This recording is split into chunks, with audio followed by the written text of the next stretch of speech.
satu. Maka yang akan padam adalah lampu B dan lampu C, karena lampu B dan C disusun secara sel, sedangkan lampu A tetap menyala karena disusun secara paralel dengan lampu B dan C. Kita nyalakan kembali lampu B dan C.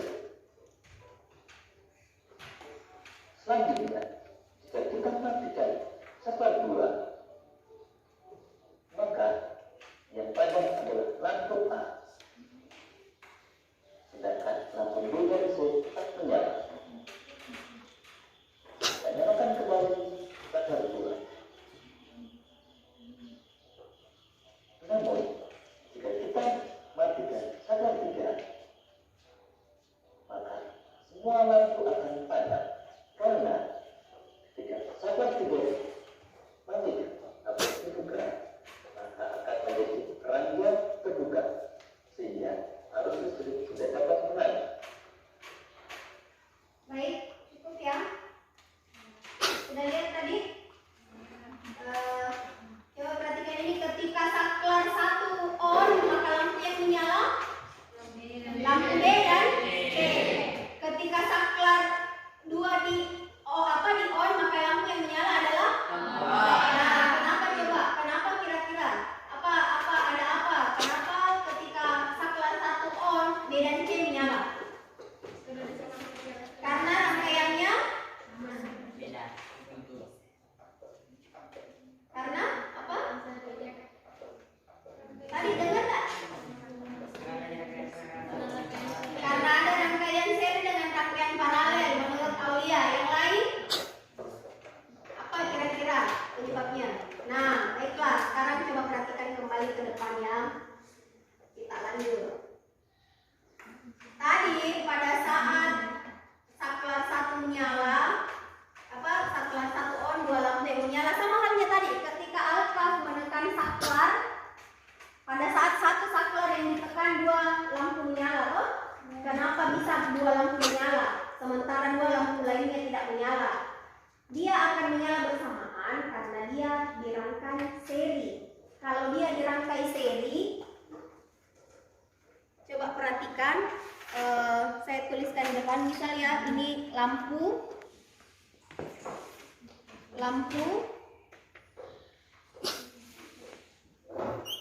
Kalau di sini saklarnya, kalau misalnya di sini saklarnya terbuka, apa yang terjadi dengan lampu? Padam atau menyala? Padam. Kalau ini saklarnya tersambung, apa yang terjadi dengan lampu? Menyala dua-duanya atau hanya satu yang menyala? Menyala dua-duanya. Kenapa dia menyala dua-duanya? Karena lampunya terangkai dengan seri. Kalau dia dirangkai secara paralel, kalau satu saklar yang ditekan, satunya lampu yang menyala, lampu lainnya tidak menyala. Sama halnya di rumah kita. Di rumah, kalau kita menekan satu saklar, misalnya saklar di ruang tamu kita tekan, maka lampu yang menyala hanya lampu yang ada di ruang tamu, iya kan? Nah, karena instalasi listrik yang ada di rumah kita itu terangkai secara paralel. Nah, bagaimana membedakan rangkaian seri dan paralel? Coba perhatikan ke depan. Jadi, rangkaian seri dan paralel, nah ini bedanya. Kalau rangkaian seri, dia bersambung atau berjejer cara penyusunannya. Kalau dia rangkaian paralel, dia bersusun. Nah, di rangkaian seri dan rangkaian paralel ini, kita bisa menghitung hambatan totalnya. Nah, selain rangkaian seri dan paralel, ada juga yang campuran.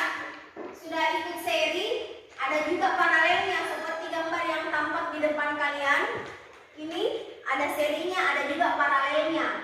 Nah, bagaimana cara mencari hambatan totalnya ini? Maka yang pertama-tama harus kalian lakukan itu adalah melihat dulu yang rangkaian paralel.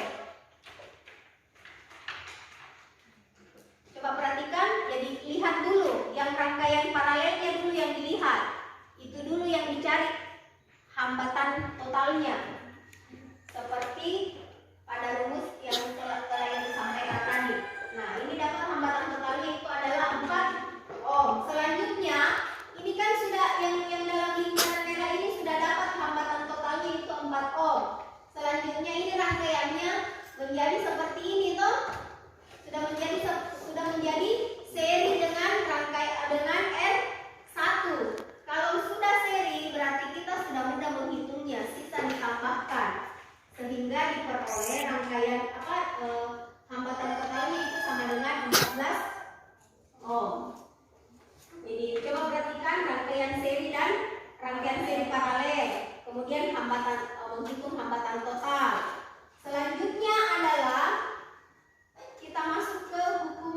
Kirchhoff. Ini hubungannya dengan arus.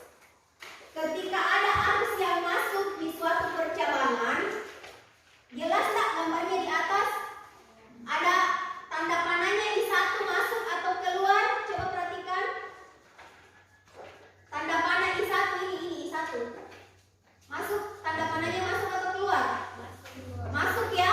Kemudian tiba di titik percabangan terbagi dua. Ketika dia masuk 5 ampere, tiba di titik percabangan terbagi dua, maka yang keluar juga itu jumlahnya harus sama dengan 5. Kalau 5 masuk, maka yang keluar juga harus 5. Atau kalau 5 keluar, maka yang masuk juga harus 5. Sekarang coba perhatikan di depan.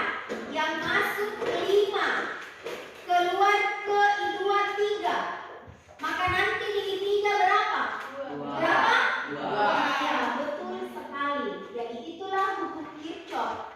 Arus yang masuk pada suatu titik akan sama dengan arus yang keluar pada titik tersebut.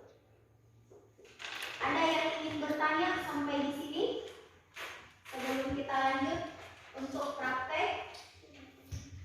Nah, selanjutnya adalah hukum Ohm. Nah, inilah yang akan kita praktekkan hari ini.